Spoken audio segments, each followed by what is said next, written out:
There are several takeaways from this book that I hope readers get.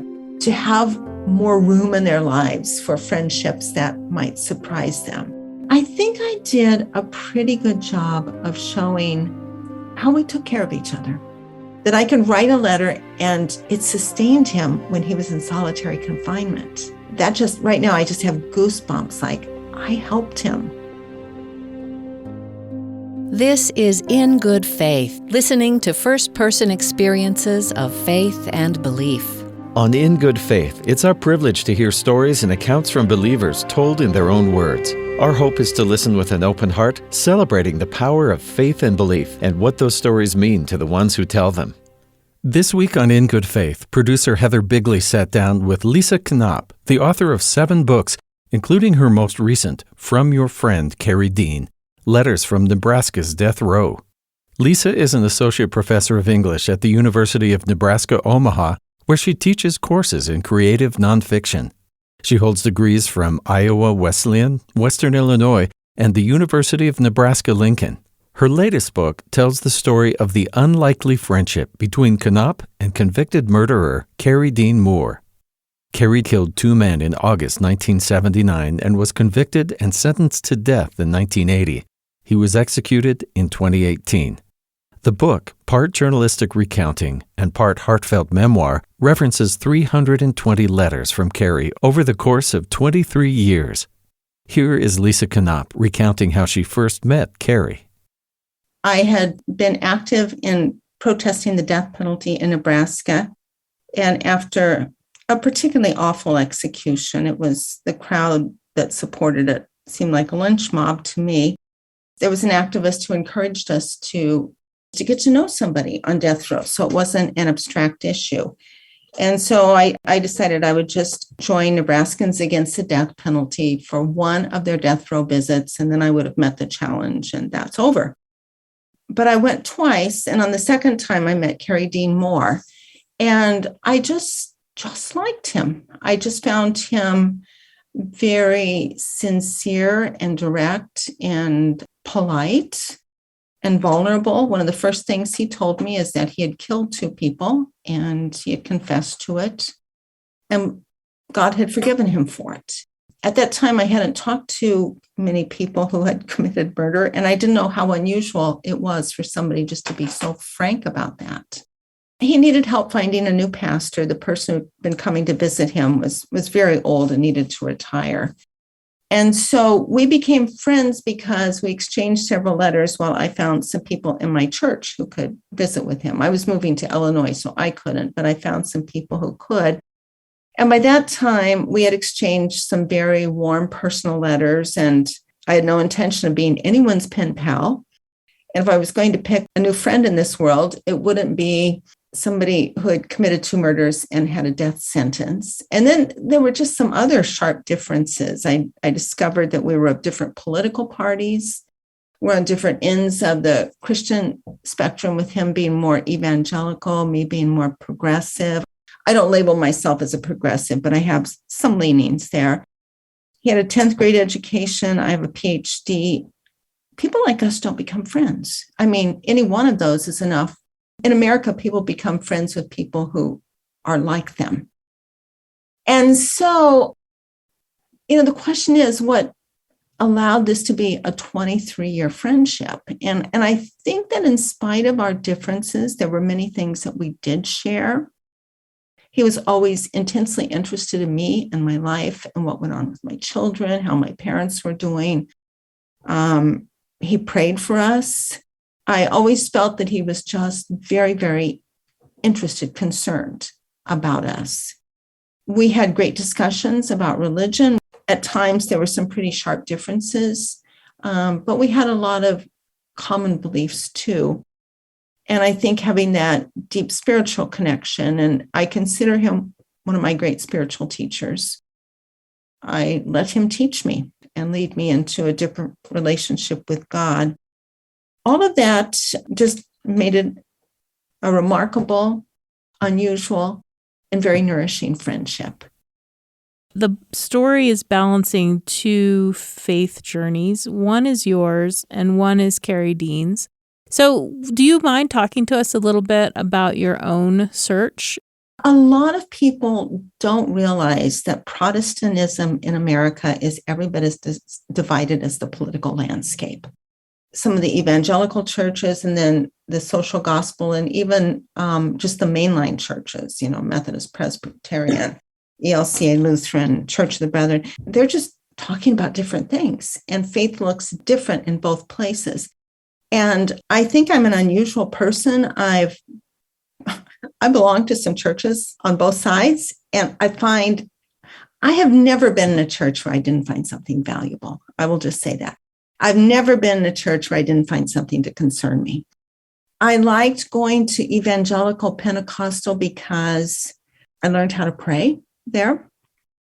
And I learned that the relationship of God is what Christianity is really about.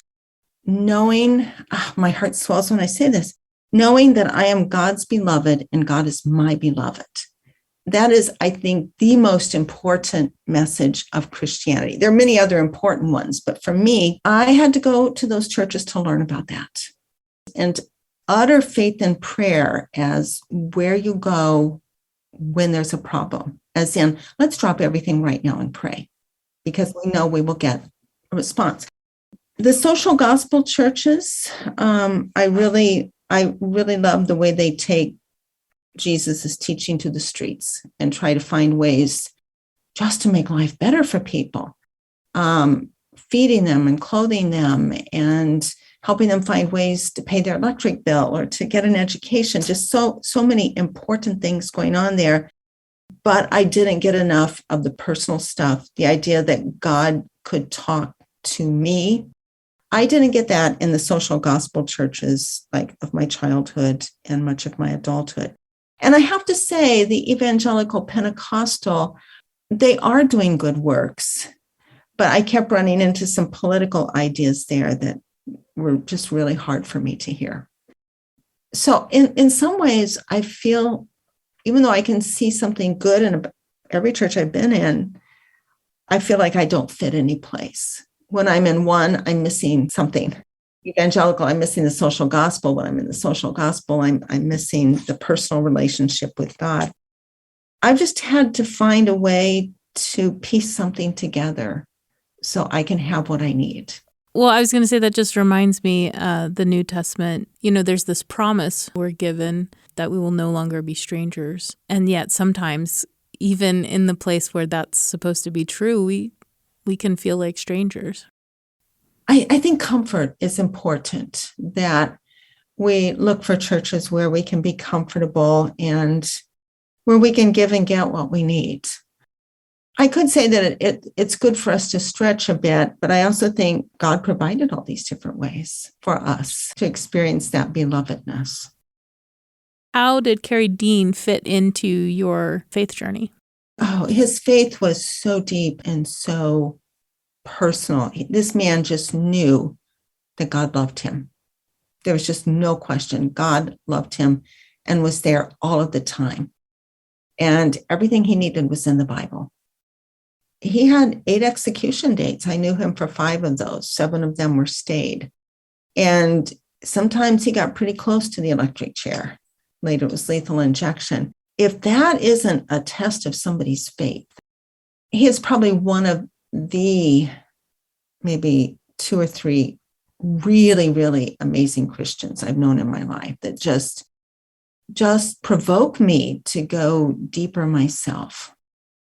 That's an interesting word, provoke. Yeah. He would push me. And I will, sometimes I would get a letter from him and I wouldn't open it right away because I knew that what was in there would be wonderful. And also sometimes I would feel like I'm just not the Christian I want to be. I'm not the surrendered Christian. Here's a letter from one, and I'm not anywhere close to that. So yeah, provoked. Well, what about Carey Dean's journey? The book is very interesting to me because something you said earlier, Carey Dean starts your relationship with God has forgiven me. And so we don't have in the book sort of that repentance process that we aren't witness to it. And so we get the details of the murders that he committed, but then we meet him as that new person. The last summer of his life, when I knew I was writing this book and he gave me his blessings and said, I'll help you any way I can, there were two things I felt I really need to know. We had talked about the murder kind of obliquely. I said, you're going to tell me the details. He said, I don't want to, but I will. And I didn't get all my questions answered. We just didn't have time, but he tried. I said, I've never asked you how you came to be a Christian. I met him as a fully mature Christian, just living the life. And how did that come about? He told me several things. I pulled several things from the letters. And what surprised me is that I actually think he became a Christian as a teenager before he committed some crimes, including murder. He had been baptized as a child in the Mormon church, and he found something there. He later didn't think very highly of the LDS church because of some treatment he received there. But that was a positive experience for him as a child from what he told me. And then when he was in what he called a boys' reformatory, he was baptized. He asked to be baptized and had some meaningful worship experiences there. So he was maybe 15, 16. Then in his early 20s, after he had committed murder and was in jail waiting to be sentenced, he had asked for a pastor to come visit him. And I think that was from the first church that baptized him. And he was disappointed that he couldn't get the spiritual help that he wanted from that man. So that indicates to me that he had been a believer at an earlier point. And that was someplace he turned to at times. He felt that there was something there for him. In prison, I don't know when he became the person that I know, if it was a series of just small incremental steps, or if there were some leaps forward. I never learned that. But he said there was always somebody there. You know, Anne Lamont's lily pads, there was always another place to step where you could find God or somebody who was working for God. He said, always somebody. There was always somebody there that God provided for him. So that is what I pieced together. I wish I had an hour with him just right now to clarify some of this. I often don't know what I don't know until I write about it. And by then he was gone. Today on In Good Faith, we're hearing from Lisa Knopp in Lincoln, Nebraska. Lisa is an award-winning author and associate professor of English. Up next, Lisa discusses the difficulty of depicting a friend, despite all their flaws, on the page. There's this section, this is in chapter 5, where you say, had Carey considered himself a Christian when he killed those two men? How did he reconcile these different aspects of himself? Had he temporarily lapsed during that week in August 1979? Had his gradually growing faith in God's promises been too frail to withstand the temptations he was facing? So now that you've written the book and you've had all this time to think about it, how would you answer those questions? I cannot answer them for him, but I can answer them for myself. That even though I'm a Christian, I sin many times a day. You know, I'm not committing murder, but I think to God, all sin is the same. And so if I'm sitting there grading papers on the Sabbath, I'm not keeping the Sabbath. And when I don't honor relationships the way I should, I can go on and on. Believe me, there are many sins every day. And yet I'm a Christian. That's just the territory. So I don't even know how. This is an excellent question, and I don't know how to answer it, is the truest thing I can say. I wonder if actually this speaks more to how our communities support our young people in a lot of ways. One of the things I was struck by as I read your work was how hard it was to get someone to work with people in the prisons and to offer Bible studies. And we've had other guests on the show. A couple of months ago, we had two young men who are part of a Muslim prison ministry. And again, they had seen this need, right? People in prison are people, and they need our help. And if we can offer the support that they need, then this will go into their rehabilitation. So I feel like as much as the book is about Carey Dean and as much as the book is about the Nebraska prison system, there's still very much about what are we doing as Christians to help fellow Christians? And are we following the mandate of Jesus?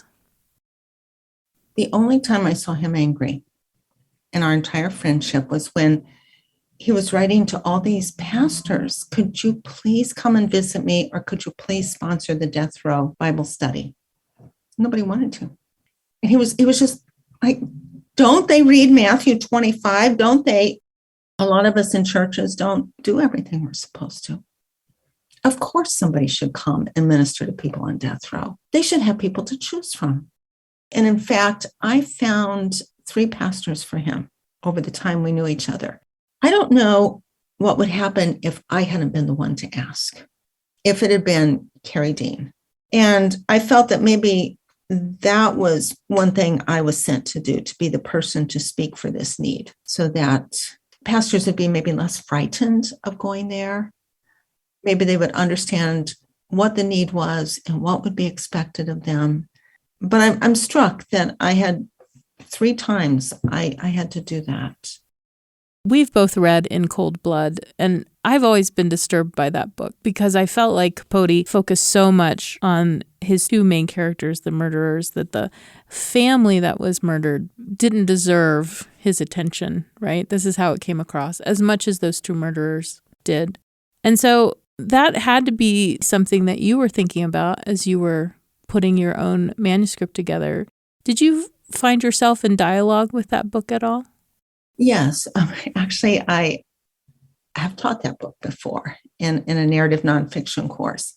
Capote does deal with the Clutter family, the murdered family, in the first part of the book.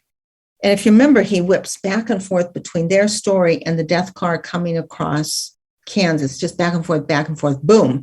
And you don't know exactly what happens when they meet. It's very cinematic. It's very powerful, very dramatic. He doesn't dig into their lives anywhere near the way he does, especially Perry's. One of the many troubling things about that book is that I think it was Perry asked Capote, what are you going to call this book? And he, In Cold Blood. And they discussed that. And it was a troubling title for Perry. And then Capote, some of what I've read about him, I just was concerned about how he wanted that story to end. Like that maybe an execution would be the better ending. And so when I embarked on this story with Carey Dean, I just was fearful that I would think of the story more as a writer would than a friend would. I gave him an annotated table of contents the last few months of his life, and I said, read it, pick it apart, anything you want. But I said I could end this book with a chapter called 60 and just explain what it was like for you to be 60 years old, still on death row, facing another execution, and then being returned to your cell. Because I said, there's a really good chance you will have a stay. And he could have appealed his execution date because they were probably using drugs that were not obtained under the best circumstances. He had grounds for an appeal. He didn't want to. And of course, he didn't appeal, and he was executed. I was really glad to see that that was not the ending I wanted, that I really wanted to write that chapter called 60. And I really wanted him to be there to read over the book, to talk through it. There were so many things we hadn't gotten to. There's always a question when you write about other people, how you portray them. And that starts with Carey Dean with 320 letters. I could have chosen different excerpts and created a slightly different character. This is my interpretation of him. It's the person I knew, but I don't claim to know him well, like you do the people you live with. And even sometimes you don't know the people you live with that well. Writing about the man, I realized there's actually a lot I didn't know about him. It would have really been nice if he had been returned to that cell and we could have done some more work on this book together. And I'd still be getting letters from him and occasionally going down to the death row Bible study. So I guess another question I have is the families of the 2 murdered men, You talk very frankly about the impact that those deaths had on those families, how hard it is for them every time there's an execution date to go through like all this news cycle and being contacted.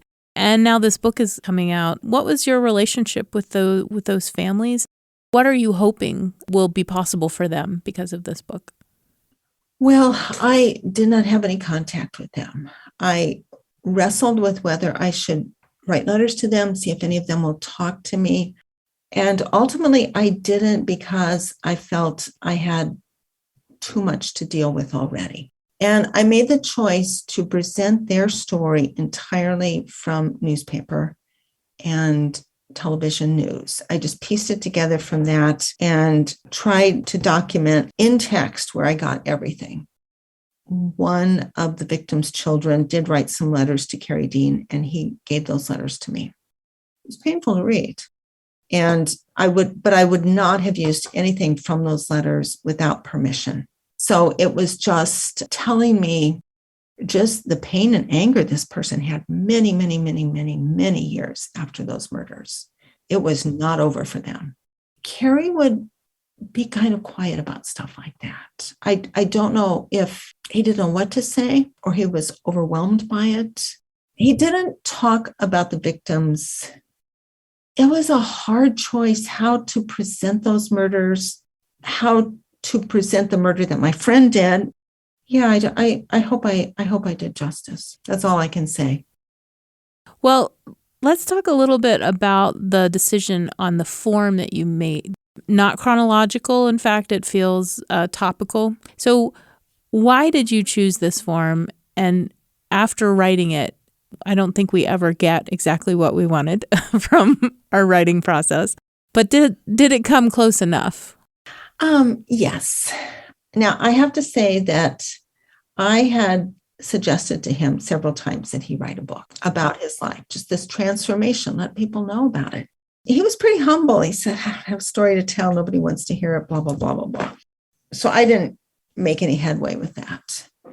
And then the last summer of his life, I said, why don't we co-author a book? And it'll be a book about our friendship.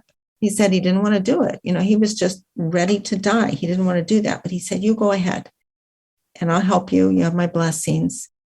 And he said, if it's a story about our friendship, you've got to write about both of us. You've got to reveal both of us. And he said, you have to tell some juicy things about both of us. Juicy, I don't know. I don't know if I did that or even if I have juicy things to tell. But he was pretty insistent that I needed to reveal myself. And so I tried to honor that. And of course, if it is a book about friendship, it does need to be his life, my life, and the interactions between us. And I think I did that pretty well. I think I did it primarily through the letters because in the letters, he always told me what he had read in my letter or what we had talked about recently. So in the letters, there was a lot about his response to me, as well as things that were going on around him. But I think I did a pretty good job of showing how we took care of each other, that I can write a letter and it sustained him when he was in solitary confinement. That just right now, I just have goosebumps. Like I helped him when he was in solitary confinement. And over the years, all the advice he gave me, he was always there, weighing in, guiding. I think I got that across in the book. I could always, as you point out, we can always write more drafts of everything. There are several takeaways from this book that I hope readers get, but a really important one. I think we live in a culture that undervalues friendship. We're limited in where we look for our friendships. So I want this to inspire people to have more room in their lives for friendships that might surprise them. And I think I did that. A few people who've read the book have said, what an amazing friendship you two had. That was their first response. And I said, yes. What are you proud of about this memoir and what surprised you about writing it? But I think I also want to ask, how did God surprise you as you were writing this memoir? Well, God surprised me with this friendship. And I'm not a person that sticks with things. I can be kind of fickle. And there were times I could have been a better friend, but I stuck it out so long. Also, This is one of the lessons in life, that you don't know what you have until it's gone. That's really simple. But as I'm writing about this man, I didn't know how much wisdom and how much God was in him until I set out to write about him, and just how privileged I was to know him. In writing about it, it was at times overwhelming. What a gift. When I read about what an influence he was in the prison itself, how many people were brought to a religious life because of this man, it's astounding. It is. He had a wide ministry there, supporting people, and he didn't have much money, but sometimes he got Bibles to him and giving people advice, and not just Christians. He had a letter writing ministry to all kinds of people.